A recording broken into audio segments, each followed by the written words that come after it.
All right, so Matt, we are going to use some of our skills in keying out a plant.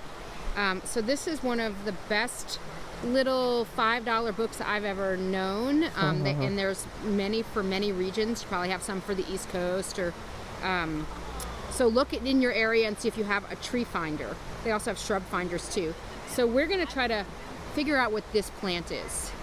And it looks a lot like the cedar across from the street from your house, but I hear a hint that it's not, huh? No, it's definitely not. So we want to start on page 6.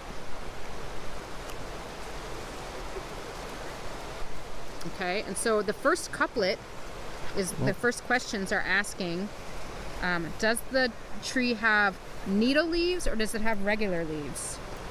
Well, it has needle leaves, yes. Well, yes, it does. So then what's the next one? And are there needles like this, or are there leaves scale-like leaves? They're kind of scale-like, right? Yeah, I'd say scale-like. Scale-like. So go to page 26.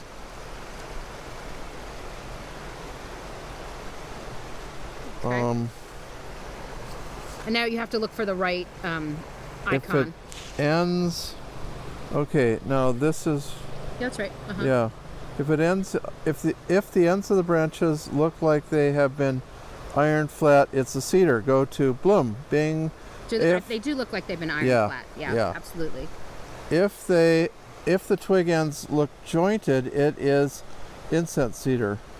They look jointed. Yes, they do. And look how easy. There it is. That's a picture of it. Oh, hey, wow. Calicedrus decurrens. Wow, and we're right in the middle of the range. We're almost in the exact center of the range of this tree. So isn't that great? And then this tree has been used as a sacred smudge by many people. Yeah.